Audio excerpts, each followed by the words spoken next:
নমস্কার বন্ধুরা, স্মার্ট নোটসে তোমাদের সকলকে স্বাগত জানাই। তো এর আগের দিন রাইজ অফ মগধা বা মগধের উত্থান কিন্তু আমরা পড়ে নিয়েছি। আজকে আমরা মগধেরই আরেকটি সাম্রাজ্য বা বলতে পারো মগধের ওপর রাজত্বকারী আরেকটি বংশের কথা পড়বো, মৌর্য সাম্রাজ্য বা মৌর্য বংশ। এটা আমি চেষ্টা করেছি মৌর্য সাম্রাজ্যটা একটু ডিটেলসে করা, ঠিক আছে। একটু তোমাদের কষ্ট করে বড় ক্লাস দেখতে হবে, কিছু করার নেই, কেননা ডিটেলসে না পড়লে হবে না। এখান থেকে কিন্তু প্রশ্ন বেশ ভালো রকম আসে। আর যারা যারা এখন অবধি স্মার্ট নোটস অ্যাপটা ইনস্টল করে নিই, ডেসক্রিপশন বক্সে লিঙ্ক আছে, অ্যাপটা ইনস্টল করে নাও। এটার পিডিএফটা কিন্তু ওখানে পেয়ে যাবে। এখন মন দিয়ে ক্লাসটা করে নিয়ে দেন পিডিএফটা দেখে তোমরা কিন্তু খাতায় নোট করে নেবে। ক্লিয়ার? পিডিএফটা কিন্তু ডাউনলোড করতে পারবে না। আর যারা যারা স্মার্ট কম্বাইন্ড ব্যাচ 6 বা স্মার্ট ব্যাচ 6-এর কথা বলছিলে, সেটা কিন্তু চলে এসছে অলরেডি, ঠিক আছে। যদি মনে করো যে ভর্তি হবে, হতে পারো। 2025 সালের সমস্ত কটা পরীক্ষাকে টার্গেট করে কিন্তু ব্যাচটা এসছে। একটাই ব্যাচ নিতে হবে, ঠিক আছে। আর কোনোদিনও কোনো ব্যাচ তোমাদের প্রয়োজনীয়তা পড়বে না, কেননা ওখানেই পুরো কমপ্লিট করে দেবো। প্রায় 15টা সাবজেক্টের ইন ডিটেলস ক্লাস কিন্তু হবে। কোনো রকম কোনো বইপত্র কিছু নিতে হবে না। চলো তাহলে শুরু করি।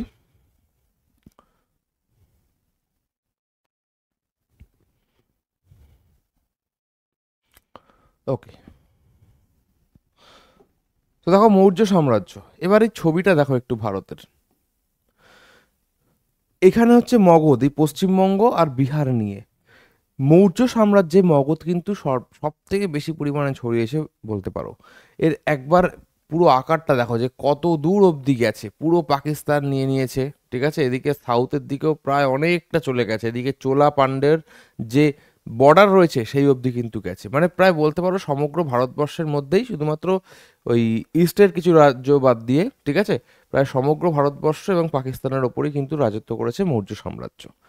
Origin of the Mauryan dynasty. তো এবার মৌর্য বংশের যে শাসক চন্দ্রগুপ্ত মৌর্য, এর বংশ পরিচয় নিয়ে কিন্তু অনেকের অনেক মতভেদ রয়েছে। কেউ কেউ বলে শূদ্র বংশজাত ছিল, কেউ কেউ বলে যে নন্দদেরই অবৈধ সন্তান হচ্ছে মৌর্য, মানে চন্দ্রগুপ্ত মৌর্য, ঠিক আছে। অ্যাকর্ডিং টু দ্য পুরাণাস, দ্য মৌরিয়ানস বা মৌরিয়াস বিলং টু দ্য শূদ্র সেক্ট। পুরাণের মতে মৌর্যরা শূদ্র জাত ছিল, ঠিক আছে, অর্থাৎ একদম low caste. Chandragupta Maurya's mother's name was Mura, hence the origin of the name of Maurya. অনেকে মনে করে যে চন্দ্রগুপ্তের মায়ের নাম ছিল মুরা, ঠিক আছে, এবং সেই নামানুসারেই চন্দ্রগুপ্ত মৌর্য বংশের নাম করেছিল মৌর্য বংশ। Many says the Mauryas were actually the descendants of the Kshatriya Mauryas of পিপলিবন। অনেকে মনে করে পিপলিবনের ক্ষত্রিয় বংশ মৌর্য, ঠিক আছে, বা মৌর্য, তারই উত্তরসূরি ছিল এই মৌর্য বংশ। Clear? Okay. According to Buddhist scriptures, বৌদ্ধ গ্রন্থমতে কি বলছে, এটা কিন্তু পরীক্ষা আসে, মনে রাখবে। এইগুলো যে আছে না, এটা তোমরা লিখতেও পারবে যদি নোট করে নাও ভালো করে। তোমরা পুলিশের পরীক্ষাতেও লিখতে পারবে ডিটেলসে, কারণ আমি তোমাদের একটা এমসিকিউ ক্লাস করাচ্ছি না। আচ্ছা, অ্যাকর্ডিং টু বুদ্ধিস্ট স্ক্রিপচার কি বলছে, বৌদ্ধ গ্রন্থ অনুযায়ী, the Mauryas belong to the Shakya Kshatriya clan. Shakya বংশের, শাক্য নামক একটি ক্ষত্রিয় বংশের আর কি উত্তরসূরি ছিল এই Maurya. According to the Jain text, they belong to the Maurya type. Jain গ্রন্থ অনুযায়ী তারা মৌরিয়া নামক একটি উপজাতির কিন্তু উত্তরসূরি ছিল, বা সেখান থেকে তারা বিলং করত। It is said in Vishakha Datta's Mudra Rakshasa that Mauryas were associated with the Nanda dynasty. দেখো, বিশাখ দত্ত মুদ্রা রাক্ষসে বলেছেন যে এই যে মৌর্য বা চন্দ্রগুপ্ত মৌর্য বিশেষ করে, তারা কিন্তু নন্দ ডাইনেস্টির সঙ্গে অ্যাসোসিয়েটেড ছিল। অনেকে বলেন যে নন্দ ডাইনেস্টির বা নন্দ কোনো রাজারই কিন্তু অবৈধ সন্তান ছিল।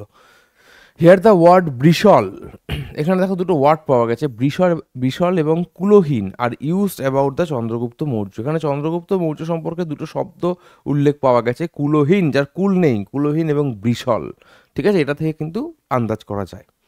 আচ্ছা, এবার আমরা দেখব sources of information about Mauryan এরা। মৌর্য সাম্রাজ্য সম্পর্কে জানতে পারি আমরা কি কি সোর্স থেকে, কোন কোন গ্রন্থ বা কি, সেগুলো থেকে। তাও কৌটিল্যর অস্ত্রশাস্ত্র রিটেন ইন সংস্কৃতি। কৌটিল্যর অস্ত্রশাস্ত্র সম্পর্কে, চন্দ্রগুপ্ত মৌর্য সম্পর্কে সব থেকে বেশি জানতে পারি, বা মৌর্য সাম্রাজ্য সম্পর্কে সব থেকে বেশি জানতে পারি। কেননা তোমরা সকলেই জানো যে কৌটিল্য বা চাণক্যই কিন্তু চন্দ্রগুপ্তকে তৈরি করেছে যাতে সে ধননন্দকে পরাজিত করতে পারে এবং নন্দ বংশের উচ্ছেদ ঘটাতে পারে। তো এটা সংস্কৃত ভাষায় লেখা। বিশাখ দত্তের মুদ্রা রাক্ষস থেকে আমরা জানতে পারি। সোমদেবের যে কথা সরিত সাগর রয়েছে সেটা থেকে আমরা জানতে পারি। দ্য ইন্ডিকা, যেটা কিনা গ্রিক অ্যাম্বাসাডার, গ্রিক দূত মেগাস্থেনিস লিখেছিলেন ইন্ডিকা, সেটা থেকে আমরা জানতে পারি। এছাড়াও প্লিনির কিছু গ্রন্থ রয়েছে, ঠিক আছে, আরিয়ান এবং জাস্টিনের যে ওয়ার্কস মানে এখানে বলতে যাচ্ছি লিটারারি ওয়ার্কস, ঠিক আছে, গ্রন্থ থেকে আমরা জানতে পারি, লেখা থেকে। পতঞ্জলির মহাভাষ্য থেকে আমরা জানতে পারি। এগুলো কিন্তু মনে রাখবে, মহাভাষ্য কার লেখা প্রশ্ন আসতেই পারে, পতঞ্জলি। ক্লিয়ার? লাইনে লাইনে পড়তে পড়তে কিন্তু প্রশ্ন সাজাতে পারে, আর আমি কিন্তু সেভাবেই কিন্তু সাজিয়েছি। বুদ্ধিস্ট স্ক্রিপচার্স, দীপবংশ এবং মহাবংশ থেকে আমরা জানতে পারি। দিব্যবদান, হ্যাঁ, মহাবোধি বংশ এবং অশোক বদানা, ঠিক আছে, বা অশোক বদান থেকে কিন্তু আমরা জানতে পারি মৌর্য সাম্রাজ্য সম্পর্কে। ভ্যারিয়াস পুরাণ, 18টা পুরাণ রয়েছে, তো তো সেরকম অনেক পুরাণ থেকে আমরা, বেশ কিছু পুরাণ থেকে আমরা জানতে পারি। এছাড়াও জাতক থেকে আমরা মৌর্য বংশ সম্পর্কে জানতে পারি। দেখো, সবই কি মৌর্য সাম্রাজ্য সম্পর্কে লেখা এগুলো না, এটা অনেক কিছু বিষয় নিয়ে প্রতিটা গ্রন্থ লেখা, কিন্তু তার মধ্যে কিছু কিছু জায়গায় মৌর্যদের সম্পর্কে বেশ ভালো পরিমাণে ইনফরমেশন রয়েছে। তার জন্য আমরা এগুলোকে কনসিডার করছি যে এগুলো থেকে আমরা জানতে পারছি। আচ্ছা, আর কি বলছে, ক্ষেমেন্দ্রর যে তোমার বৃহৎ কথা মঞ্জুরি রয়েছে, ঠিক আছে, ক্ষেমেন্দ্র রচিত বৃহৎ কথা মঞ্জুরি, সেটা থেকে জানতে পারি। জৈন গ্রন্থ পরিশিষ্ট পার্বণ এবং কল্পসূত্র পড়িয়ে এসছি, জৈনিজম যখন পড়েছিলাম তখন পড়িয়েছি। তো ক্ষেমেন্দ্রর বৃহৎ কথা মঞ্জুরি, জৈন গ্রন্থ পরিশিষ্ট পার্বণ এবং Kalpasutra. Apart from this the history of the early period of Maurya is known from Milinda Panha. Milinda পঞ্চহটাও পড়িয়েছি। তো মিলিন্দ পঞ্চহ থেকেও মৌর্যদের মানে আর্লি মৌরিয়ান পিরিয়ড সম্পর্কে, ঠিক আছে, প্রথমের মৌর্য সাম্রাজ্যের প্রথম দিক সম্পর্কে আমরা জানতে পারি। এবার আমরা চলে আসবো যে রাজা সম্পর্কে, রাজা দেখব। প্রথম রাজা কে ছিল মৌর্য সাম্রাজ্যের প্রতিষ্ঠাতা, কে ছিল? চন্দ্রগুপ্ত মৌর্য। এনার যে টাইম লাইন, এটা কিন্তু একটু আমাদের মনে রাখতে হবে, 324 থেকে 300 খ্রিস্টপূর্বাব্দ পর্যন্ত, এটা মনে রেখো, ঠিক আছে। Chandragupta Maurya was the first ruler of Mauryan empire. Maurya যুগের প্রথম শাসক তথা প্রতিষ্ঠাতা ছিলেন Chandragupta Maurya. According to the Buddhist text Mahaparinirvana Sutra বা সুত্তা, ঠিক আছে, Chandragupta Maurya was born in the Kshatriya Maurya clan living in Piplibon in the Terai region of Nepal. এই মহাপরিনির্বাণ একটি বুদ্ধিস্ট টেক্সট বা বৌদ্ধ গ্রন্থ মহাপরিনির্বাণ সূত্র অনুযায়ী বলছে যে নেপালের তরাই রিজিয়নের পিপলিবন বা বলতে পারো পিপলিবনের যে একটি ক্ল্যান বা একটি উপজাতি রয়েছে মৌরিয়া নামক, তারই বংশধর হচ্ছে এই চন্দ্রগুপ্ত মৌর্য বা মৌর্য সাম্রাজ্য, যে প্রতিষ্ঠা করেছিল। চন্দ্রগুপ্তর son Bindusara and grandson Ashoka are mention as Kshatriya in Divyavadana. এবার অনেকে বলেছিলাম না যে মৌর্য সাম্রাজ্যকে বা মৌর্যদের শূদ্র বলে দাবি করেছে বা নিচু জাত বলে দাবি করেছে, কিন্তু আবার চন্দ্রগুপ্তের ছেলে বিন্দুসার এবং তার পৌত্র অশোককে কিন্তু এই দিব্যবদানে ক্ষত্রিয় বলেই দাবি করা হয়েছে। ক্লিয়ার? ইন দ্য মহাভাসমা, ঠিক আছে, also Chandragupta is said two belong to the ক্ষত্রিয় মৌর্য ক্ল্যান। এছাড়াও মহাবংশতে চন্দ্রগুপ্তকে ক্ষত্রিয় ক্ল্যানের রাজা বলেই কিন্তু ইনফর্ম করা হয়েছে বা বলা হয়েছে, ঠিক আছে। In the works of Kshemendra and Somadeva, দেখো এখানটা আমি আবার একটুখানি একই জিনিস মনে হতে পারে, এটা চন্দ্রগুপ্তর ক্ষেত্রেও প্রযোজ্য, ঠিক আছে। In the works of Kshemendra and Somadeva Chandragupta is called the son of Nanda ruler. এ দেখো, ক্ষেমেন্দ্র এবং সোমদেবের যে লিটারারি ওয়ার্কস বা গ্রন্থ রয়েছে, সেখানে কিন্তু চন্দ্রগুপ্তকে কোনো এক নন্দ রাজার অবৈধ সন্তান বলে দাবি করা হয়েছে। তার জন্যই তাকে কুলহীন বলা হচ্ছে। তার একটি নাম বা নাম বলবো না, তার জন্য একটি শব্দ প্রয়োগ করা হয়েছিল, ব্যবহার করা হয়েছিল, যাকে বলা হচ্ছে কুলহীন। আচ্ছা, according to Buddhist literature, after the death of his father Chandragupta first became a cowherd and later a hunter. তো একটি বুদ্ধ গ্রন্থ অনুযায়ী বলা হচ্ছে তার বাবা মারা যাওয়ার পর চন্দ্রগুপ্ত প্রথমে একজন গোপালক হয় এবং তারপরে সে একজন শিকারী হয়। Once Chandragupta rare talent caught the attention of Chanakya or Kautilya, from there Kautilya took him to Takshashila and educated him in martial art and other learnings. তো তারপরে তার গুপ্ত ট্যালেন্ট, ঠিক আছে, তার প্রতিভা যখন চাণক্য বা কৌটিল্যের নজরে আসে, তখন কিন্তু কৌটিল্যের মাথায় খেলে যায় যে একে আমাকে বড় করতে হবে, একে আমাকে তৈরি করতে হবে নন্দ বংশের উচ্ছেদ করার জন্য। তখন কৌটিল্য কিন্তু চন্দ্রগুপ্তকে তক্ষশিলায় নিয়ে আসে এবং সেখানে মার্শাল আর্ট বা ক্যারাটে যাই বলো না কেন, মার্শাল আর্টই আর কি, সেই সব শেখানোর সঙ্গে সঙ্গেও পড়াশোনাও করান এবং একজন রাজার মতন করে কিন্তু তৈরি করেন।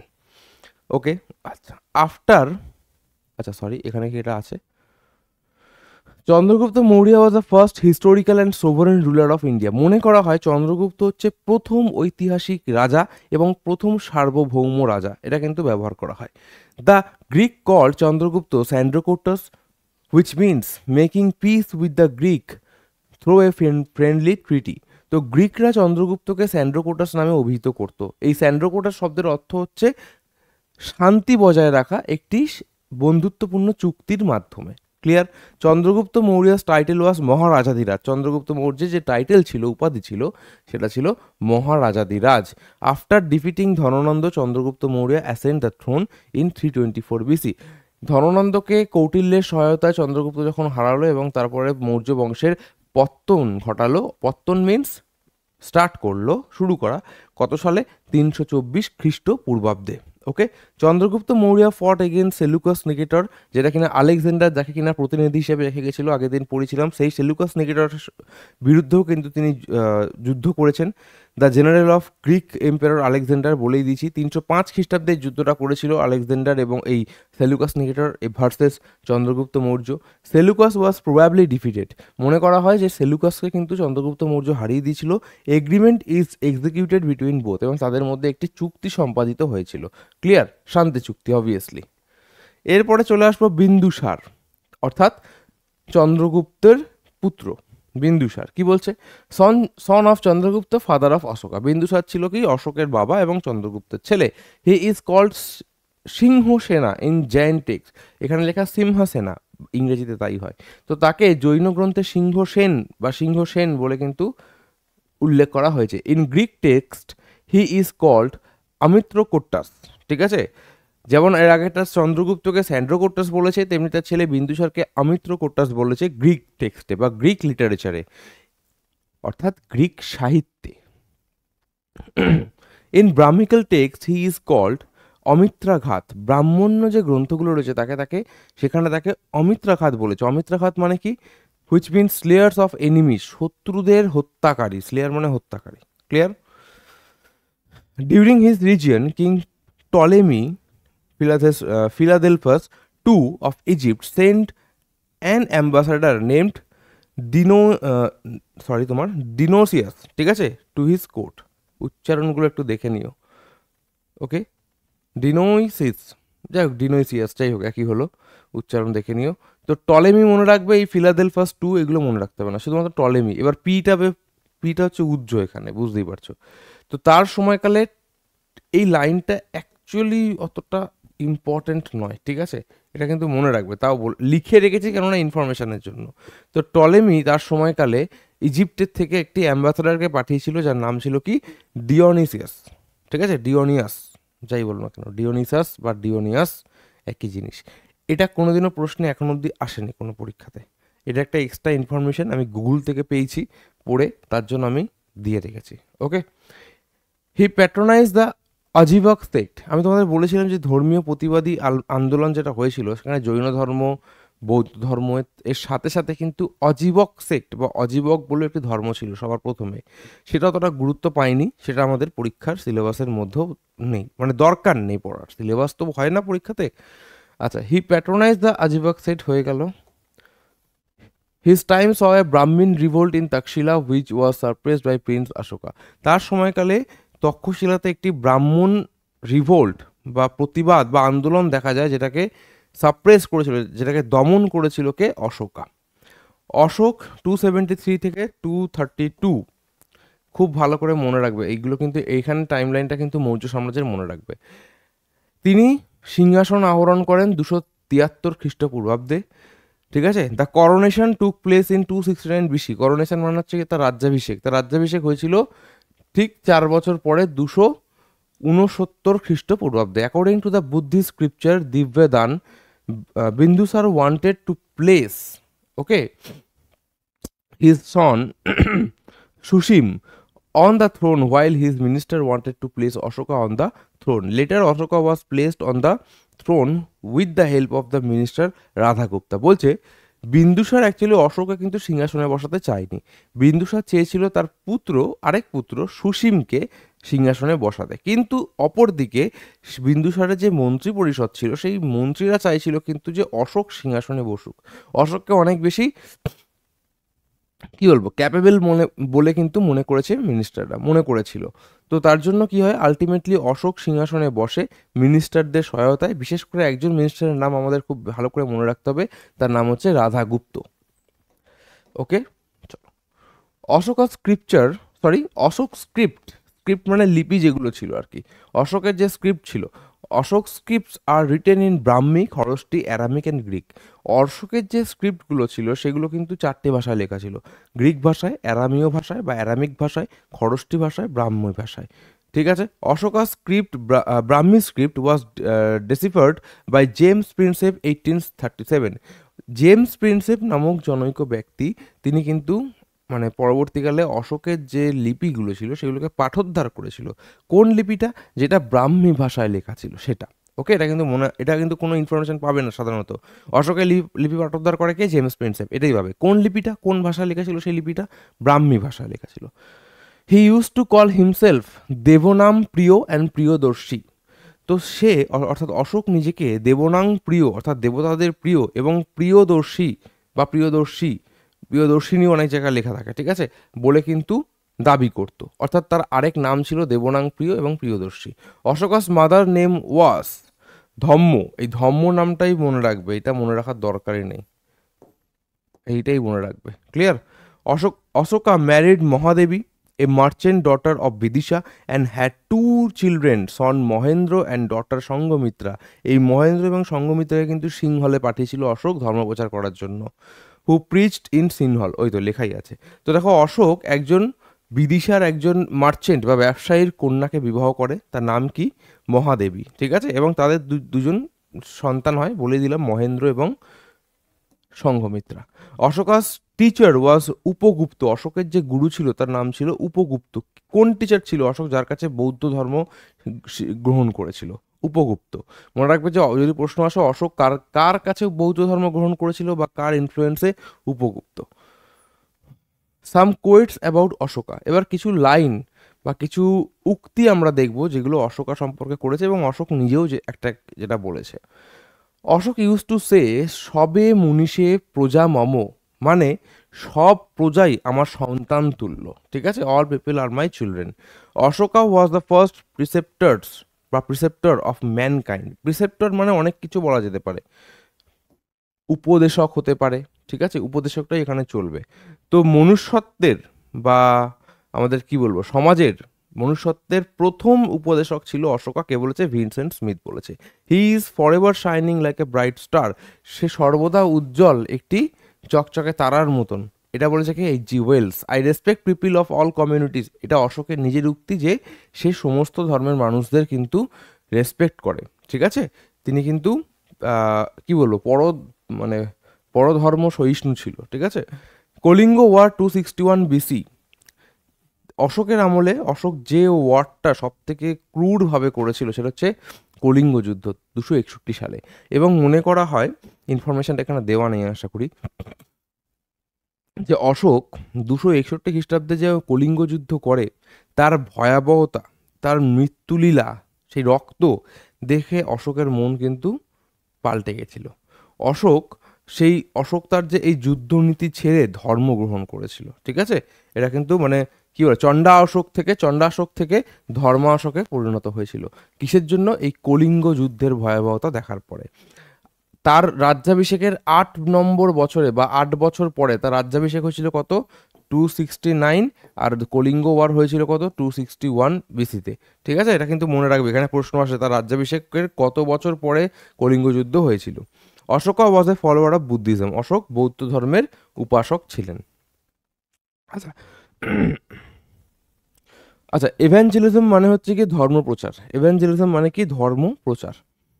আচ্ছা, it is known from Kalhana's Rajatarangini that Ashoka was a devotee মানে ভক্ত, devotee of Shaivism in his early life.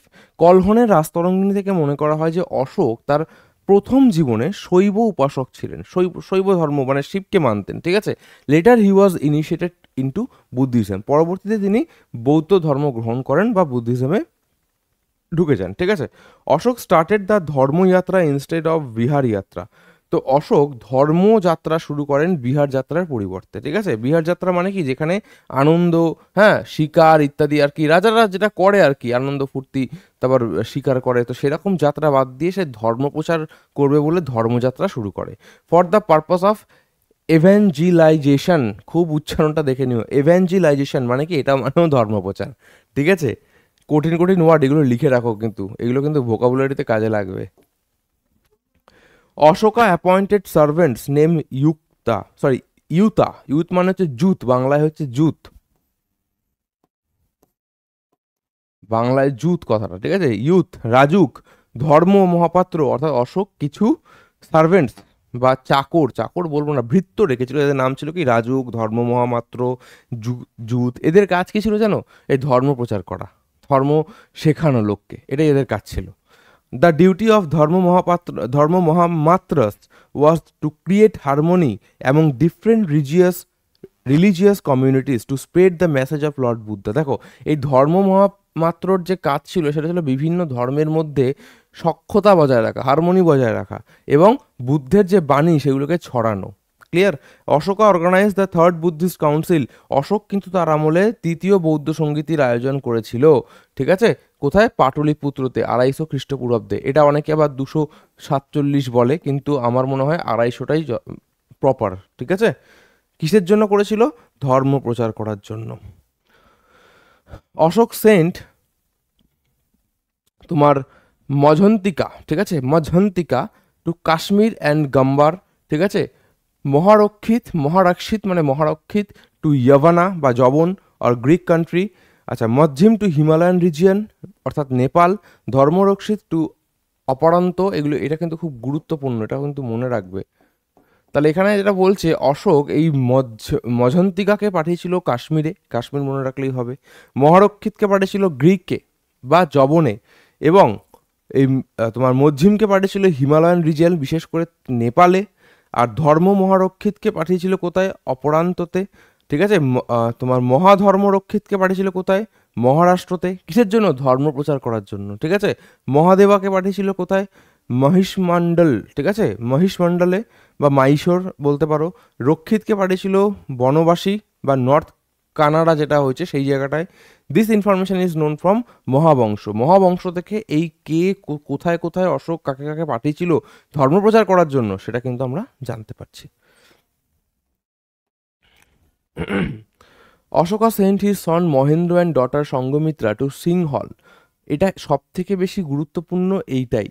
সিংহলে পাঠিয়েছিল অশোক তার পুত্র মহেন্দ্র এবং পুত্রী বা কন্যা সঙ্ঘমিত্রাকে। কিসের জন্য? এই ধর্ম প্রচার করার জন্য। এইটাই সব থেকে বেশি প্রশ্ন আসে, বারবার আসে, অন্যগুলো সাধারণত আসে না বললেই চলে। দেখো, এইটাই হচ্ছে পড়া আর বই পড়ার মধ্যে তফাৎ। আমি তোমাদের বলতে পারবো যে কোনটা কোনটা আসে, কোনটা কোনটা আসে না, ঠিক আছে, বা বুঝাতে পারবো যে কোন জায়গাটা তোমাদের বেশি করে পড়তে হবে। তাই জন্য একটু ভালো করে পড়ো। আশা করছি এর বাইরে আর কিচ্ছু পড়তে হবে না। তোমরা পেইড ব্যাচ কোথাও নিয়েছো, দেখবে তো এরকম ক্লাস করায় কিনা। আমি যেটা ফ্রিতে করাচ্ছি, পেইড ব্যাচে ক্লাস করায় কিনা বলবে, ঠিক আছে, কমেন্ট করে জানাবে। আচ্ছা, অশোকা ইউজ টু পালি ল্যাঙ্গুয়েজ পপুলারাইজ রিলিজিয়ন। সে বৌদ্ধ ধর্ম প্রচারের ক্ষেত্রে, হ্যাঁ, পপুলারাইজ রিলিজিয়ন মানে কি, ধর্মকে পপুলার করার জন্য, ছড়ানোর জন্য। কোন ধর্ম? বৌদ্ধ ধর্মকে ছড়ানোর জন্য। শৈবিজম কোথাও ছড়াবে না, সেটা তো আর্লি লাইফে ছিল। পালি ল্যাঙ্গুয়েজের ব্যবহার করতো, এবং পালি কিন্তু সর্বজন গ্রাহ্য ছিল। The word dhamma comes from the Pali language. এই ধম্ম শব্দটাও কিন্তু পালি ভাষা থেকেই এসেছে। Many historians believe that Ashoka's dhamma and Buddhism are one and the same. দেখো, অশোকের যে ধম্ম ছিল, ঠিক আছে, সেটা মানে বৌদ্ধ ধর্মেরই একটি পার্ট ছিল। অনেকে তার জন্য মনে করেছে জিনিসটা একই, ঠিক আছে, আর কিছুই না, জিনিসটা একই। এটা হিস্টোরিয়ান ভান্ডারকর মনে করেন, ঠিক আছে। The main foundation of Ashoka's Dhamma is non violence. অশোকের ধম্মনীতির প্রধান উৎস কী ছিল, প্রধান ফিচার কী ছিল, বৈশিষ্ট্য কী ছিল? অহিংসা। কেননা আমি বললাম যে যে সে ধম্ম কখন গ্রহণ করেছে? যখন কলিঙ্গ যুদ্ধ ভয়াবহতা সে দেখেছে, যে এই রক্তপাত, এই মানুষের খুনোখুনি হানাহানি কেন, তার জন্য সে সম্পূর্ণ মানে কি বলবো, হিংসা ছেড়ে অহিংস ধর্ম পালন করেছে, গ্রহণ করেছে। Ashoka says to give up ferocity, মানে তোমার হিংস্রতা, ভায়োলেন্স, ক্রুয়েলটি, অ্যাঙ্গার, ভিন্ডিকটিভনেস, ঠিক আছে। এই অর্থাৎ সেই তার সমস্ত রাগ, ঠিক আছে, ভায়োলেন্স, তারপর ফের হিংস্রতা, এগুলো সবই ছেড়ে দিয়ে কিন্তু কি শান্ত হয়ে গেছিল এবং ধর্ম প্রচারের দিকে কিন্তু মনোনিবেশ করেছিল। The general qualities he mentions about ধর্ম বা ধম্ম, এই ধর্মকে কিন্তু ধম্মও বলা যেতে পারে, এটা তোমাদের বাংলা বইতে ধম্ম বলেই থাকবে, Dhamma. In the third major inscription are, ঠিক আছে, তার 3 নম্বর মেজর ইনস্ক্রিপশনে শিলালেখতে তিনি এই ধম্ম সম্পর্কে বলেছেন, যে মানে কি কি ধর্মের কোয়ালিটি হওয়া উচিত। তো সেই কোয়ালিটিগুলো কি, 3টে: ডু নট কিল অ্যানিমেলস, কোনো রকম পশু পাখিকে হত্যা করবে না; রেসপেক্টিং মাদার অ্যান্ড ফাদার, মাতৃ এবং মানে মা এবং বাবাকে সম্মান করতে হবে; spend less and save less, এখানে একটা কথা তিনি বলেছিলেন যে খরচা কম করো এবং সঞ্চয়ও কম করো, ঠিক আছে। এই 3টে কিন্তু জেনারেল ক্রাইটেরিয়া ছিল বা কোয়ালিটিস ছিল ধম্ম পালন করার জন্য। আচ্ছা, এবার অশোকের এডিক্ট সম্পর্কে দেখবো। দেখো এখানে কিছু কিছু উচ্চারণ আছে খুব কঠিন, তাই দেখে ভালো করে লিখবে, পড়বে, ক্লিয়ার। যে অশোকের যে এডিক্টসগুলো ছিল সেগুলো দেখবো। দেখো জেমস প্রিন্সেপ, আমি প্রথমে বললাম যে জেমস প্রিন্সেপ কে ছিল, অশোকের যে ইনস্ক্রিপশন ছিল স্পেশালি ব্রাহ্মী ভাষায় যেটা লেখা, অশোকের যে লেখা সেটাকে কিন্তু পাঠোদ্ধার করেছিল, লিপি, ক্লিয়ার। কত, 1837 খ্রিস্টাব্দে, অনেক পরে আর কি, এই রিসেন্ট, মানে 100-150 বছর আগে। Ashoka's edicts can be broadly divided into 2 parts, অশোকের যে এডিক্টগুলো ছিল দুটো ভাগে ভাগ করা যায়। এমন ইনস্ক্রিপশন যেগুলো মাউন্টেন, পাহাড় বা পাথরের গায়ে খোদাই করা, আর এমন ইনস্ক্রিপশন ছিল যেগুলো কিনা পিলার, স্টোন পিলারের ওপর খোদাই করা। তাহলে অশোকের এডিটকে দুটো ভাগে ভাগ করা যায়, এমন কিছু ইনস্ক্রিপশন বা লিপি যেগুলো পাহাড় বা পাথরের গায়ে খোদাই করা, আর কিছু আছে পিলারের গায়ে খোদাই করা, ঠিক আছে। তাহলে the inscriptions are again divided into, এই ইনস্ক্রিপশনগুলোকে আরও ভাগে ভাগ করা যায় কি, মেজর ইনস্ক্রিপশন, ঠিক আছে, মাইনর ইনস্ক্রিপশন এবং কেভ ইনস্ক্রিপশন, ঠিক আছে, মনে রাখবে। আর পিলার্সগুলোকেও সেম 3টে ভাগে ভাগ করা যায়, major pillars, minor pillars and general pillars. যতটা ইনফরমেশন দরকার আমি কিন্তু ততটা দিয়েছি, এর বেশি পড়তে হবে না, ঠিক আছে, সব কটাই অতটা ইন ডিটেলসে দেখার দরকার নেই।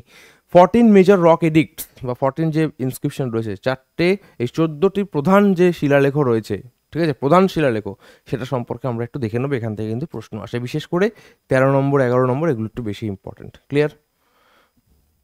প্রোহিবিট অ্যানিমেল স্লটার, 1 নম্বর মেজর রক এডিক্টে কি বলেছে, যে পশু হত্যা নিষিদ্ধ। 2 নম্বরে কি বলেছে, বলেছে mention the South Indian kingdom such as Chola Pandya, সাউথের কিছু রাজত্ব, চোল, পাণ্ড, এদের সম্পর্কে উল্লেখ আছে 2 নম্বর মেজর রক এডিক্টে। Deals with social welfare measures, সমাজের ভালোর জন্য, ঠিক আছে, সমাজের ভালোর জন্য যে কাজগুলো রয়েছে সেগুলো উল্লেখ করা রয়েছে। 3 নম্বরে আছে লিবার্টি টু ব্রাহ্মণাস, ব্রাহ্মণদের লিবার্টি বা স্বাধীনতার কথা উল্লেখ করা হয়েছে। এটা কি পড়াচ্ছি আমি, 14টা মেজর রক এডিক্টস, এখানে 1 নম্বর, 2 নম্বর, 3 নম্বর, 4 নম্বর, লিটারেলি এটাই কিন্তু মানে 1 নম্বর, মানে আমি এখানে এরকম না যে আমি এখানে জাস্ট নাম্বারিং করেছি, 1 নম্বর মিনস অশোকের 1 নম্বর রক এডিক্ট, ক্লিয়ার। 4 নম্বর কি বলছে, প্রেফারেন্স অফ ধম্মঘোষা, ঠিক আছে, সাউন্ড অফ পিস, এসব মনে রাখতে হবে না। Over very Ghosh, sound of wonder, কিচ্ছু মনে রাখতে হবে না, শুধুমাত্র এটা মনে রাখবে যে 4 নম্বর অক্টেটে লেখা আছে ধম্মঘোষ এবং ভেরি ঘোষের কথা, ব্যাস। ইম্প্যাক্ট মানে এই দুটো সম্পর্কিত, impact of Dhamma on society, সমাজে ধম্মের যে প্রভাব সেটা সম্পর্কে লেখা রয়েছে। 5 নম্বরে কি আছে, mentions about the appointment of dhamma mahapatra, dhamma mahapatra অনেক লেখা থাকে কিন্তু আছে ধম্ম মহামাত্র, ধম্ম মহামাত্রকে নিযুক্ত করেছিল সেই সম্পর্কে ইনফরমেশন আছে 5 নম্বরে। 6 নম্বরে কি আছে, king's wish to know about the condition of the people, সমাজের মানুষের অবস্থা সম্পর্কে জানার যে ইচ্ছা সেটা সম্পর্কে লেখা আছে 6 নম্বরে। কোনোদিন আসবে না 6 নম্বর, মুখস্থ করতে হবে না, ঠিক আছে। 7 নম্বর কি, tolerance toward the all religions and sect, সমস্ত ধর্ম এবং জাতির প্রতি তার যে মানে ধর্ম সহিষ্ণুতা, মানে সবাইকে যে সম্মান করে সমস্ত জাতিকে, ঠিক আছে, টলারেন্স, সেটা 7 নম্বরে আছে। 8 নম্বরে কি আছে, mentions about Ashoka's visit to Bodhgaya and Bodhi tree, এটা মনে রাখবে যে বোধগয়াতে অশোকের যে যাত্রা সেটা কোথায় লেখা রয়েছে, সেটা রয়েছে তোমার 8 নম্বর এডিক্টসে উল্লেখ করা আছে। Maintaining contact with rural people via Dhamma Mahapatras, ঠিক আছে, ধম্ম মহামাত্রস, তো ধম্ম মহামাত্রর সঙ্গে যে গ্রামীণ মানুষের সঙ্গে যোগাযোগ এটা দরকার নেই, শুধুমাত্র এইটা মনে রাখবে। 9 নম্বর কি বলছে, অ্যাভয়েডিং এক্সপেন্সিভ সেরেমনিস, অশোক, যেটা তোমার বৈদিক যুগে যে খুবই যাগযজ্ঞ হতো, প্রচণ্ড দামি খরচাবহুল, সেটাকে কিন্তু বাদ দিয়ে অল্প খরচার ওপর সেরিমনি তৈরি করতো, সেটা উল্লেখ আছে। 10 নম্বরে কি আছে? Condemns the desire for fame and glory. ঠিক আছে, সম্মান, কি বলবো, ফেম, ফেম মানে তো বুঝতেই পারছো কি বলে, পরিচিতি আর কি, ঠিক আছে, গ্লোরি, এগুলোর বিরুদ্ধে যে এগুলোর জন্য ডিজায়ার, ঠিক আছে, সেটা করা যাবে না, বা সেই সম্পর্কে উল্লেখ আছে 10 নম্বরে। এলাবোরেট এক্সপ্লেনেশন অফ ধম্ম, ধম্মের এলাবোরেট এক্সপ্লেনেশন রয়েছে, যেটা বলছিলাম যে 11 নম্বর খুব গুরুত্বপূর্ণ। ধম্মের এলাবোরেট এক্সপ্লেনেশন রয়েছে 11 নম্বরে। 12 নম্বর হচ্ছে appeal for developing tolerance toward all religious sect, সমস্ত রিলিজিয়াস সেক্ট বা সমস্ত জাতের প্রতি, সমস্ত ধর্মের প্রতি অশোকের একটা অ্যাপিল ছিল, সবার প্রতি যে সমস্ত ধর্মকে সমান সম্মান করো, সেটা রয়েছে 12 নম্বর। আর 13 নম্বর মোস্ট ইম্পর্টেন্ট, যে explain about Kalinga war and conquest through dharma. ঠিক আছে, কলিঙ্গ যুদ্ধ সম্পর্কে, শুধুমাত্র এটা, কলিঙ্গ যুদ্ধ সম্পর্কে কোথায় উল্লেখ করা আছে? 13 নম্বর মেজর রক এডিক্টে। এটাই প্রশ্ন আসতে পারে। ক্লিয়ার?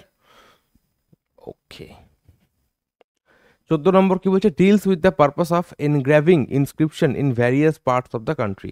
তো দেশের বিভিন্ন অংশে যে ইনস্ক্রিপশন স্থাপন করতে হবে, সেই কাজ সম্পর্কিত উল্লেখ রয়েছে 14 নম্বর মেজর রক এডিক্টে, যেটা কোনোদিনও পরীক্ষায় হয়তো জিজ্ঞাসা করবে না, রেলের পরীক্ষায় আসবে না। ঠিক আছে, আচ্ছা, এবার মাইনর রক এডিক্ট আমরা একটু দেখে নিই। মাইনর রক এডিক্টস আর concentrated in the south and central parts of the empire. এই যে মাইনর রক এডিক্টগুলো ছিল, এগুলো কিন্তু তার অশোকের সাম্রাজ্যের সাউথ অর্থাৎ দক্ষিণ দিকে এবং মধ্য প্রান্তে কিন্তু বেশিরভাগ ক্ষেত্রে এগুলো রয়েছে। ঠিক আছে, they highlight Ashoka's activity as a Buddhist disciple, propose personal history of Ashoka and also represent the summary of Dhamma. এই মাইনর রক এডিক্টে কী কী উল্লেখ আছে? অশোকের পার্সোনাল মানে নিজস্ব জীবনী, ব্যক্তিগত জীবনী, অশোক যে বুদ্ধিস্ট ডিসিপল বা বৌদ্ধ শিষ্য, সেই বৌদ্ধ শিষ্য হিসেবে অশোকের যে কাজ, সেটা সম্পর্কে উল্লেখ আছে কিছু, আর ধম্মের যে সামারি, ঠিক আছে, সারাংশ, সেটা কিন্তু উল্লেখ করা হয়েছে, অশোকের যে ধম্মনীতি ছিল।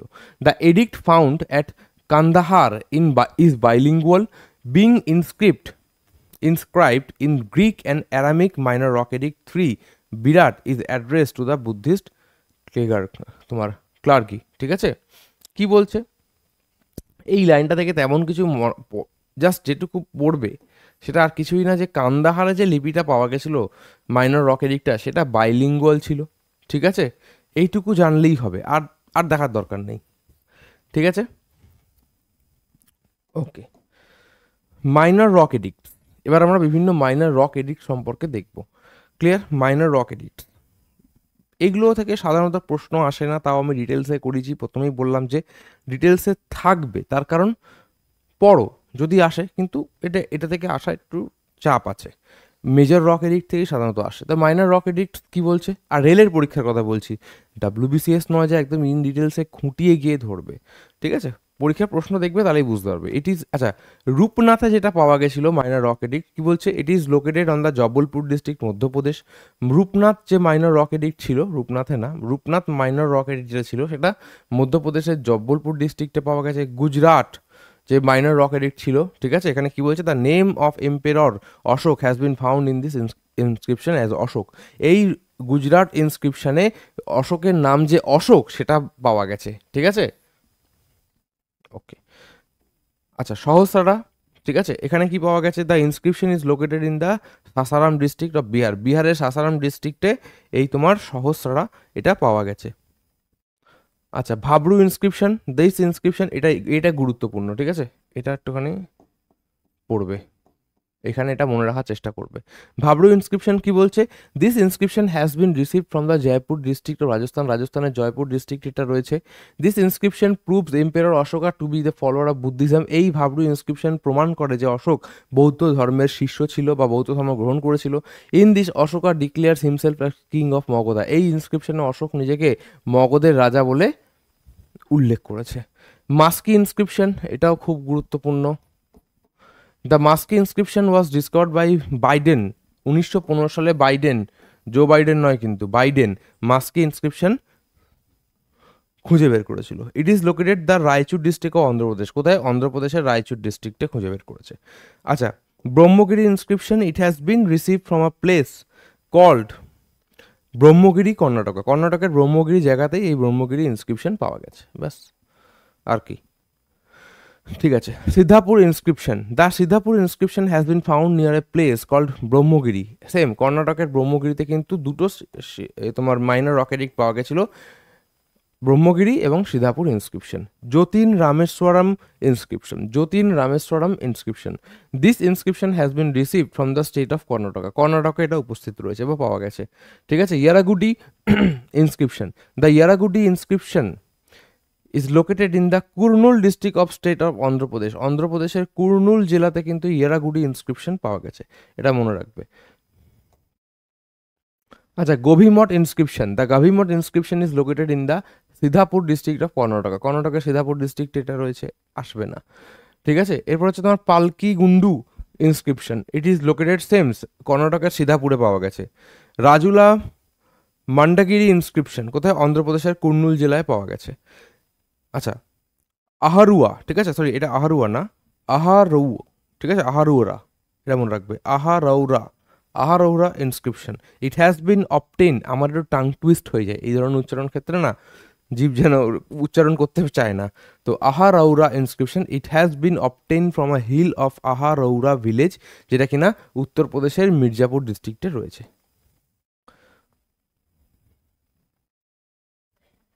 আচ্ছা, এবার হচ্ছে তোমার সারোমারো ইনস্ক্রিপশন, দ্য সারোমারো ইনস্ক্রিপশন লোকেটেড কোথায় রয়েছে, মধ্যপ্রদেশের সাহাদল ডিস্ট্রিক্টে রয়েছে। নিত্তুর ইনস্ক্রিপশন, নিত্তুর ইনস্ক্রিপশন কোথায় রয়েছে, কর্ণাটক স্টেটে পাওয়া গেছে।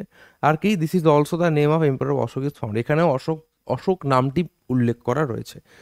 আচ্ছা, Pagaria inscription, the Pagaria inscription located কোথায়, মধ্যপ্রদেশের শাহর ডিস্ট্রিক্টে। আর সান্নাতি ইনস্ক্রিপশন কোথায় রয়েছে, এটা তোমার কর্ণাটকের গুলবার্গ জেলায় কিন্তু রয়েছে। যে দুটো আমি স্টার মার্ক করলাম ওই দুটোই ভালো করে পড়বে, বাকিগুলো শুধুমাত্র গো থ্রু করবে। যে দুটো স্টার মার্ক করলাম ভাবরু এবং মাস্কি মুখস্থ করে নেবে ভালো করে। আচ্ছা, এবার আমরা দেখব মৌর্যান অ্যাডমিনিস্ট্রেশন, তার আগে একটু জল খেয়ে নিই।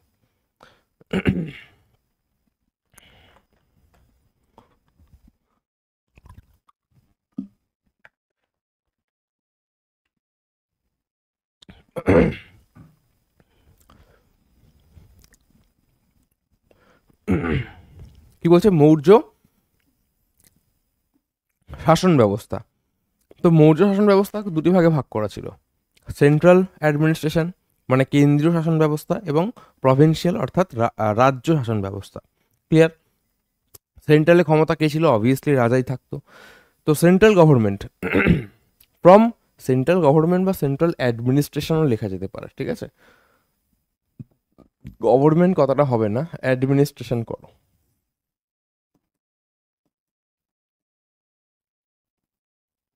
সেন্ট্রাল অ্যাডমিনিস্ট্রেশন কি বলছে, from Kautilya's Arthashastra, Megasthenes Indica etcetera, it is known that the king was the supreme commander and supreme authority in the Mauryan regime.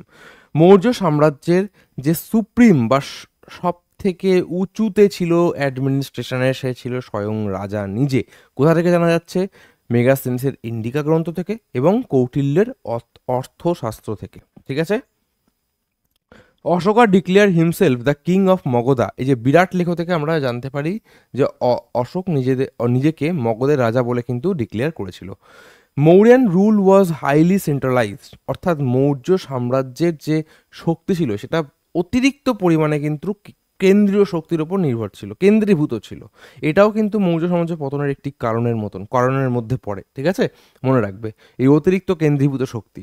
The king was the head of administration, justice, law and military, অর্থাৎ military, law অর্থাৎ আইন, justice মানে judiciary বলতে পারো, ঠিক আছে, এবং administration সবেরই কিন্তু প্রধান ছিল কে, রাজা। রাজা নিজেই সবটা করতো।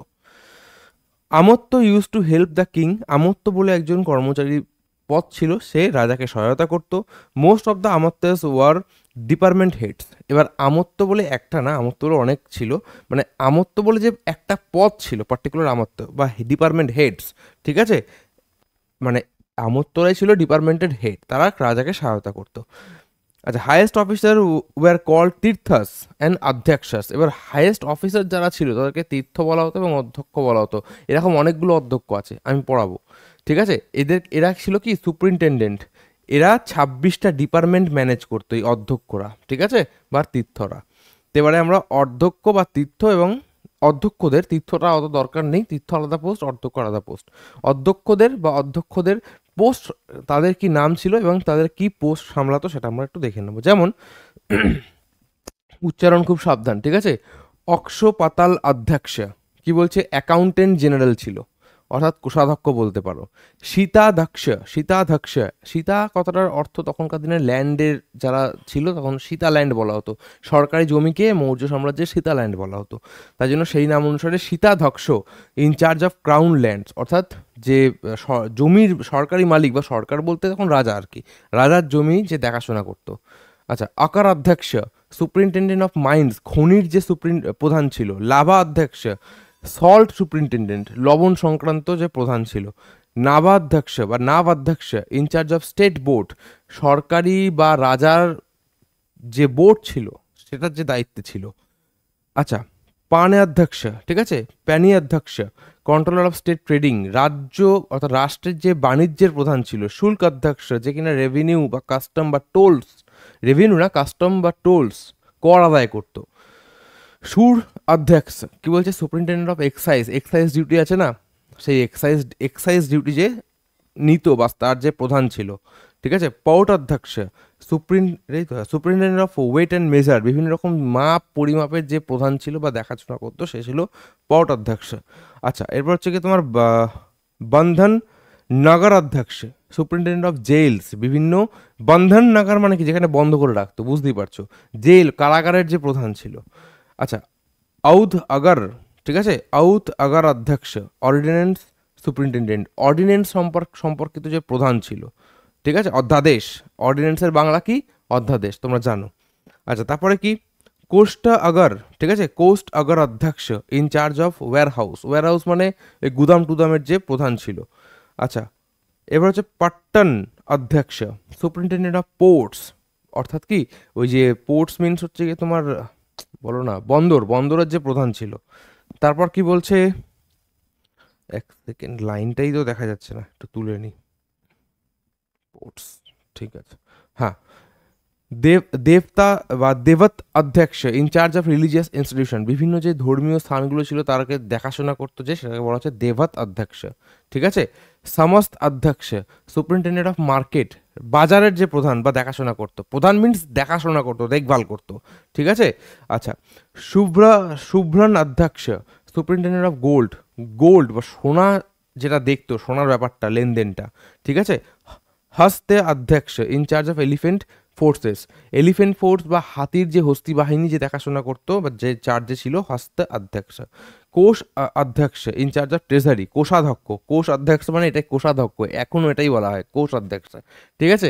আচ্ছা, তারপর হচ্ছে তোমার কুপি অধ্যক্ষ, ইনচার্জ অফ ফরেস্ট প্রডিউস, অর্থাৎ আমরা জঙ্গল থেকে বা বন থেকে যে সমস্ত জিনিসপত্র পাই, কাঠ, যা যা আছে আর কি, ঠিক আছে, তার যে দেখাশোনা করতো তখনকার দিনে সেটা হচ্ছে কূপ অধ্যক্ষ। এবার হচ্ছে মদ্র অধ্যক্ষ, পাসপোর্ট ইনচার্জ। এবার তখনকার দিনে পাসপোর্ট ওরকম ছিল না, পাসপোর্ট লাইক এক ধরনের ডকুমেন্টস করা হতো, সেটা দেখাশোনা করতো কে, এই মদ্র অধ্যক্ষ। ক্লিয়ার? চলো, এগুলো মনে রাখবে। আচ্ছা, এবার হচ্ছে provincial and local administration, government লিখে ফেলেছিলাম ওখানে, সেন্ট্রাল গভর্নমেন্ট, পলিটির নোটের সাথে গুলিয়ে ফেলেছি, মানে পলিটির নোট হয়ে যাচ্ছিল। যাক, এবার হচ্ছে রাজ্য, যে অ্যাডমিনিস্ট্রেশন বা রাজ্যের শাসন ছিল সেটা দেখবো। The empire was mainly divided into 4 provinces, চারটে রাজ্যে বা চারটি ভাগে ভাগ করা ছিল পুরো এম্পায়ারটা। সেটা হচ্ছে কী ছিল, চারটে রাজ্যের মধ্যে সেটার ক্যাপিটাল কী ছিল, উজ্জয়িনী, তক্ষশিলা, কলিঙ্গ এবং সুবর্ণগিরি, এই চারটে প্রভিন্সই তোমরা ধরে নাও, এই চারটে ভাগে ভাগ করা ছিল। Each of this provinces was kept under the prince, প্রতিটা যে প্রভিন্স ছিল, ঠিক আছে, প্রিন্সের আন্ডারেই কিন্তু ছিল। হু ওয়াজ সিয়ন, ওকে, সিয়ন বা সায়ন যাই বলো না কেন, অফ দ্য মৌর্যান ডাইনেস্টি, প্রিন্স যে ছিল সেই সায়ন মানে কি জানো, বংশীয়, সে মৌর্য বংশেরই একজন ছিল, হতো, ঠিক আছে, প্রিন্স বলা হতো তাকে। ক্লিয়ার? মানে রাজপুত্র বা ওই ধরনের পদ দেওয়া হতো, কিন্তু অবশ্যই সে মৌর্য বংশীয়ই হতে হবে। সায়ন মানেই হচ্ছে বংশীয়। প্রতিটা প্রভিন্স কিন্তু দেখতো। This provinces were again divided into smaller unit and administrated. এবং এই যে প্রভিন্সগুলো ছিল এগুলো পরবর্তীকালে, যেমন আমাদের ধরো রাজ্য, তারপরে ডিস্ট্রিক্ট, তারপরে গ্রাম শহর রয়েছে, তেমনি সেম এই প্রভিন্সগুলো বা এই রাজ্যগুলোও পরবর্তীকালে আরও মানে স্মলার ইউনিটে কিন্তু ভাগ করা হতো এবং সেগুলোকে কিন্তু শাসন করা হতো। The districts were maintain by রাজুকাস হু ওয়ার অ্যাসিস্ট বাই ইউক্তাস বা জুথ, ঠিক আছে। গ্রামনি was responsible for village administration. তো ডিস্ট্রিক্ট যেটা ছিল, যেটা বললাম যে রাজ্যগুলো পরবর্তীকালে ডিস্ট্রিক্টে ভাগ হতো এবং সেটা ডিস্ট্রিক্টের প্রধান কে ছিল? রাজুকাস, ঠিক আছে, এবং তাকে সহায়তা করতো কে? জুথ। এবং গ্রাম, তারও ছোট যে ইউনিট গ্রাম, সেই গ্রামের রাজ্য তোমার রাজভার বা বলতে পারো শাসন করতো কে? গ্রামনি।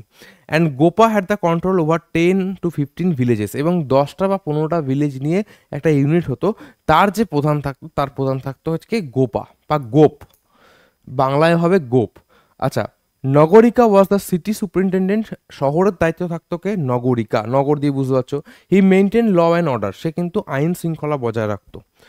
Mauryan state also had local and municipal administration on which Bish or Ahara were unit of provinces. দেখো এখানে প্রধান বলতে চাচ্ছে যে মৌর্য সাম্রাজ্য কিন্তু মিউনিসিপ্যাল অ্যাডমিনিস্ট্রেশন বা লোকাল অ্যাডমিনিস্ট্রেশন চলতো, এবং সেখানে বিশ কথাটা মানে বুঝতে পারছো একটা এরিয়া, বিশ অর আহারা মানে ডিস্ট্রিক্টকেই বলা হতো আহারা বা বিশ, ঠিক আছে। সেগুলো কিন্তু প্রভিন্সের একটা ইউনিট ছিল। ব্যাস, এটা তো বলেইছি আমি। এবার আমরা দেখব মৌর্য ইকোনমি বা মৌর্য অর্থনীতি সম্পর্কে। Chief source of the Mauryan economy was land tax. ভূমি রাজস্বই ছিল মৌর্য সাম্রাজ্যের ইকোনমি বা অর্থনীতির প্রধান উৎস। এটা ছাড়া কিন্তু সেরকম কিছু রোজগারপাতি রাজার ছিল না। And it was collected by the revenue officers, এবং রেভিনিউ অফিসার্স থাকতো, তারা কিন্তু এই যে ট্যাক্স সেটা কালেক্ট করে রাজকোষে দিয়ে আসতো। Foreign trade by means of the land and sea was prevalent and regulated by passport kind of documents. দেখো foreign trade by means of land and sea, দেখো জলপথে, মিনস মানে হচ্ছে মাধ্যম, এখানে মিনস মানে হচ্ছে গিয়ে মাধ্যম। তো জলপথের মাধ্যমে বা স্থলপথের মাধ্যমে যে ফরেন ট্রেড বা বিদেশি বাণিজ্য হতো, সেক্ষেত্রে সেটা রেগুলেট করা হতো কিসের মাধ্যমে জানো?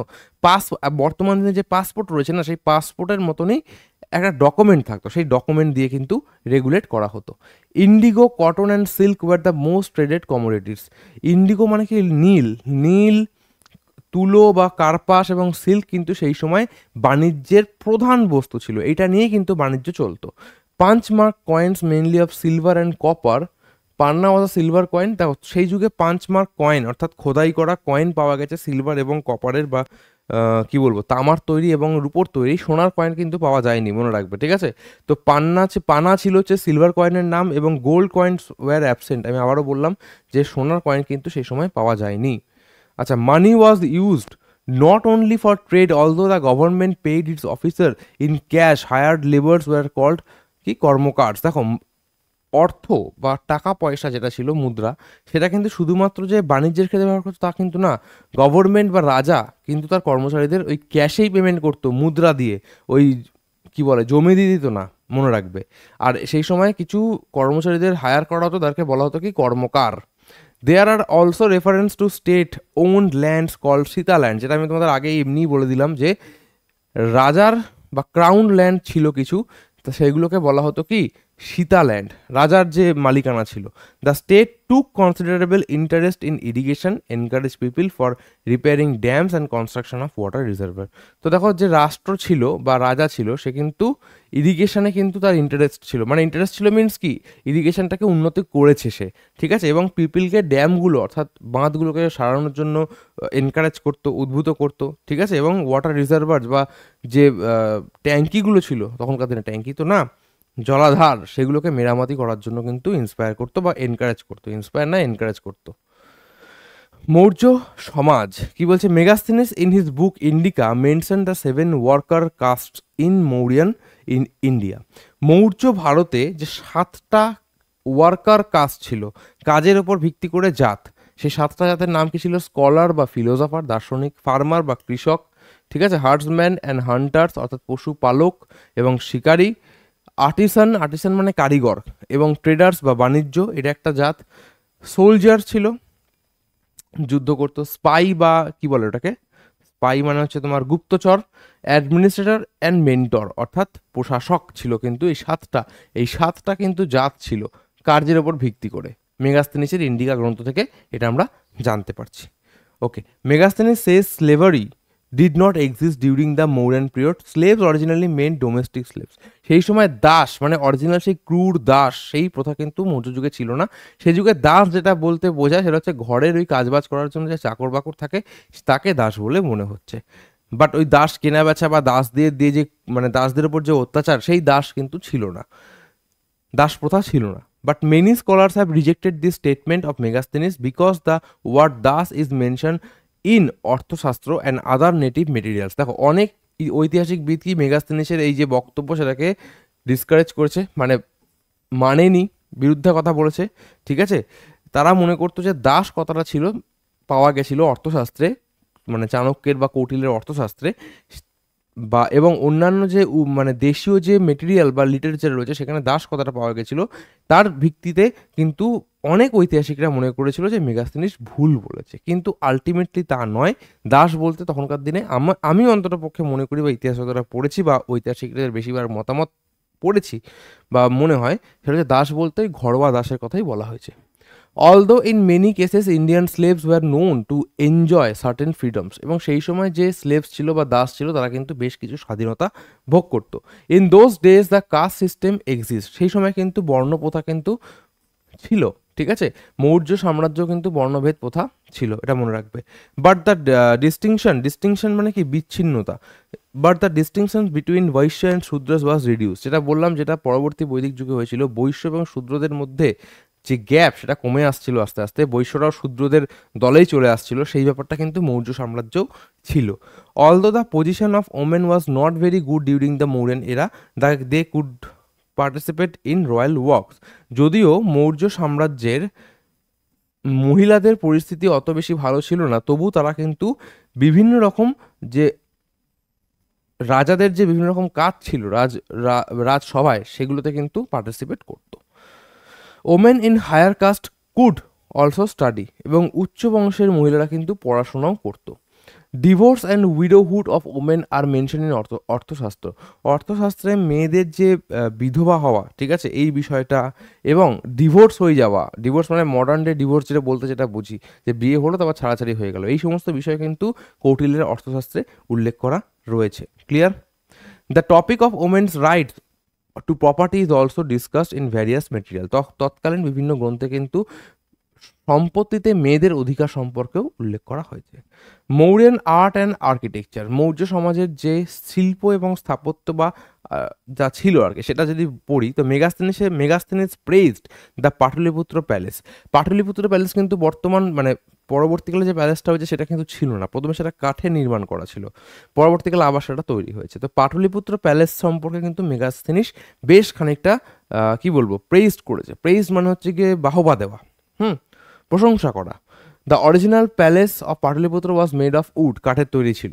The use of stone in the construction of palaces began during the reign of Ashoka. এবং অশোকের সময় থেকেই পাথর দিয়ে ব্যবহার করে যে প্যালেস তৈরি করতে হবে, সেই ব্যাপারটা কিন্তু অশোকের সময় থেকে শুরু হয়েছিল। বকতে বকতে গলা আটকে যাচ্ছে। Ashoka is said to have built about 84,000 Buddhist stupa. এটা তো আমরা বৌদ্ধতেও পড়েছি যে অশোক প্রায় 84,000-এর বেশি বৌদ্ধ স্তূপ নির্মাণ করেছে। দ্য সাঁচি stupa near Bhopal in Madhya Pradesh was notable. তার মধ্যে সাঁচি স্তূপ খুবই বেশি উল্লেখযোগ্য, অশোকের তৈরি, ঠিক আছে। যদি বলো সাঁচি স্তূপকে তৈরি করেছে, অশোক তৈরি করেছে। দ্য সাঁচি স্তূপার যে এটা ডায়ামিটার ছিল, পরিধি ছিল, সেটা 120.5 ফিট ছিল এবং তার হাইট ছিল 54 ফিট। এটা এক্সট্রা ইনফরমেশন।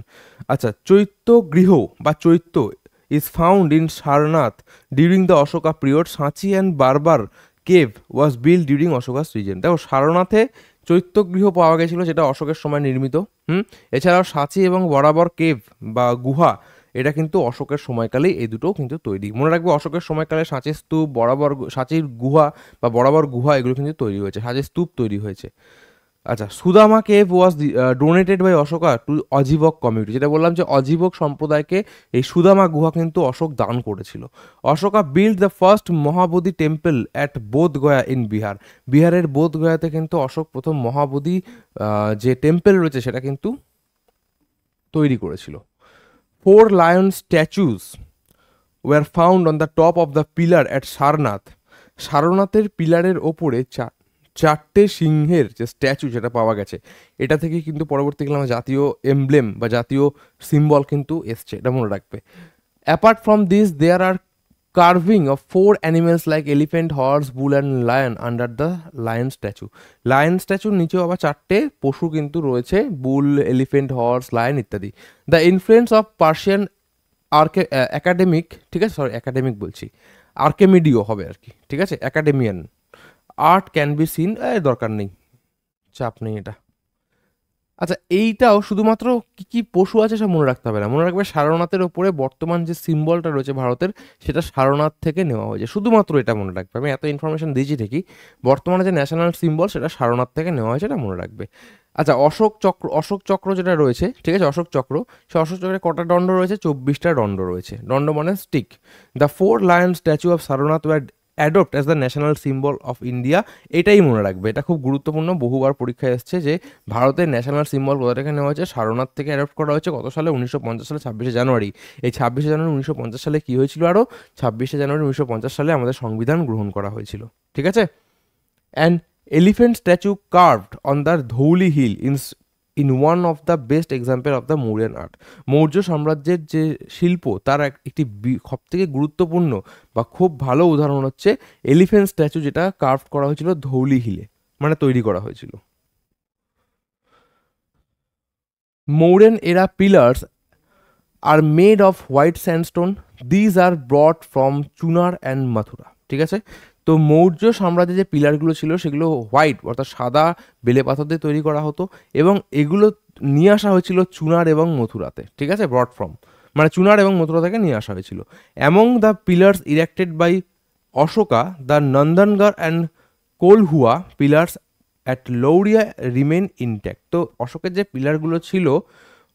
যে পিলারগুলো ছিল সেগুলোর মধ্যে নন্দনগড় এবং কৌলিয়া, যেটা তোমার মানে এখনো অবধি লৌরিয়াতে রয়েছে, ঠিক আছে, সেটা কিন্তু এখনো রিমেনিং রয়েছে, মানে এখনো ইনট্যাক্ট রয়েছে, বর্তমান রয়েছে, ঠিক আছে। এবার লেটার মৌরিয়ান যে শাসকগুলো ছিল আমার মনে হয় পড়ার দরকার নেই, ঠিক আছে, আমি দিয়ে তো রেখেছি এখানে, পড়িয়ে দিচ্ছি, কিন্তু পড়ার দরকার নেই, ক্লিয়ার।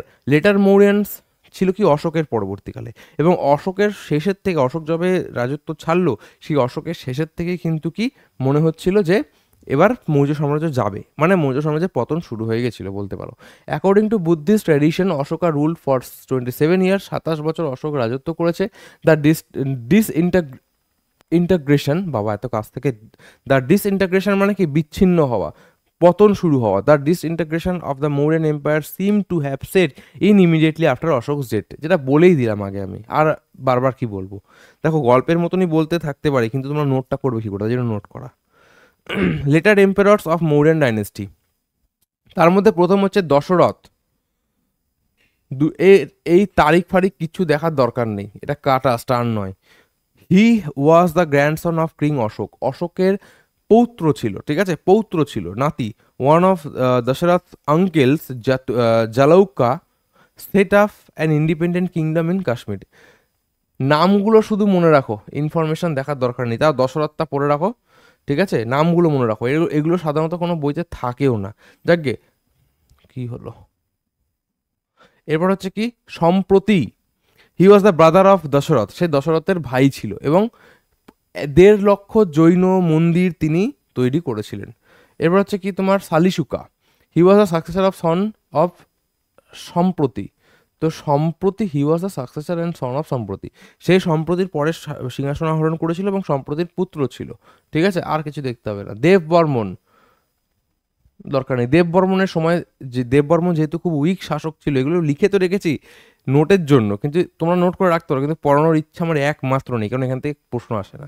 যাকগে, দেববর্মন উইক রুলার ছিল, এবং তার সময় অনেক যে মৌর্য সাম্রাজ্যের যে অনেক জায়গা সেগুলো কিন্তু আস্তে আস্তে হাত থেকে বেরিয়ে যাচ্ছিল।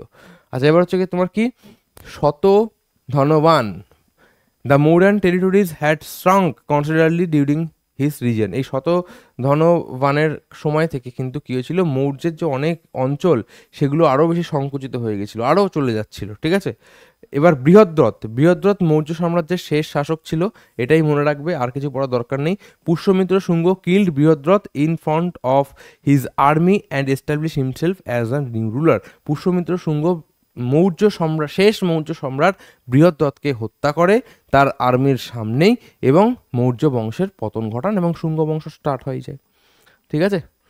ফল অফ মৌর্যান বা মৌর্য এম্পায়ার, কারণ কি কি ছিল দেখো, আমি এখানে প্রপারলি ইংলিশটা পড়ছি এবং বাংলাটা যেটা বলছি সেটা ভালো করে মনে রাখবে। Anger or hatred of the ব্রাহ্মণ কমিউনিটি, যেহেতু অশোক অনেক পশু বলি বন্ধ করে দিয়েছিল বা অনেক নিয়মকানুন বন্ধ করে দিয়েছিল, তো ব্রাহ্মণরা খেপে উঠেছিল। The vastness of the empire এত বড় হয়ে গেছিল যে অশোকের পরবর্তী যে শাসকগণ ছিল তারা আর সেই যোগ্যতাই ছিল না তাদের যে তারা শাসন চালাবে। Weakness of empires after Ashoka, যা বললাম দুটো একসাথেই বলে দিলাম, অশোকের পরবর্তী শাসকগণ অকর্মণ্য ছিল। Ashoka's policy of non violence and anti war, এটাও আমি তোমাদের বলে দিলাম আগে, মানে একটার সাথে একটা ইন্টারলিঙ্ক। অশোকের যে অহিংস নীতি ছিল, ঠিক আছে, এবং অ্যান্টি ওয়ার ছিল, এতে কি ছিল, তরওয়ালে জং পড়ে গেছিল, ক্লিয়ার, তারা যুদ্ধ করতোই না, এটাও কিন্তু তার এই সাম্রাজ্য পতনের একটা কারণ। আচ্ছা, এবার হচ্ছে এরপর হচ্ছে যে তোমার প্রভিন্সিয়াল যে রুলারগুলো ছিল, ঠিক আছে, প্রভিন্সিয়াল রুলারের যে স্বেচ্ছাচারিতা সেটা কিন্তু একটা কারণ। হেমচন্দ্র রায়চৌধুরী এবং অ্যান্ড কি Batindranath Mukhopadhyay attribute the fall of the Mauryan empire to the incompetence of the empire after অশোকের পরবর্তীকালে যে রাজারা ছিল তারা একদম অকর্মণ্য ছিল, এটাই বলেছে কে, বতীন্দ্রনাথ মুখোপাধ্যায় এবং হেমচন্দ্র রায়চৌধুরী, আর কিছুই না। হরপ্রসাদ শাস্ত্রী কি বলেছে, মৌর্যান এম্পায়ার টু অশোকাস ধর্ম পলিসি, এই যে অশোকের যে ধর্মঘোষে পরিণত হয়েছিল, ঠিক আছে, মানে ধর্ম নিয়ে নিয়েছিল, অ্যান্টি ওয়ার, এই পলিসিটা কিন্তু এই সাম্রাজ্য পতনের কারণ। নিহার রঞ্জন রয় কি বলেছে, ইকোনমিক ক্রাইসিস, পরবর্তীকালে এই সাম্রাজ্যে কিন্তু অর্থনীতি একদম ভেঙে পড়েছিল এবং ইকোনমিক ক্রাইসিস দেখা গেছিল।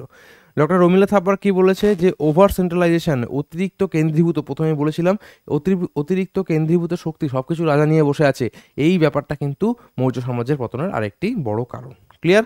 চলো তাহলে মৌর্য সাম্রাজ্য আমাদের হয়ে গেল। আশা করি কোনো সমস্যা নেই, যা প্রশ্ন আসবে এখান থেকে এটা ভালো করে পড়ে নিয়ে এমসিকিউ দেওয়া রয়েছে, এমসিকিউ কিন্তু প্র্যাকটিস করো অ্যাপে। আর ক্লাসটা কেমন লাগলো অবশ্যই কমেন্ট করে জানাবে, লাইক করবে, শেয়ার করবে। চলো দেখা হচ্ছে পরের অন্য কোনো ক্লাসে।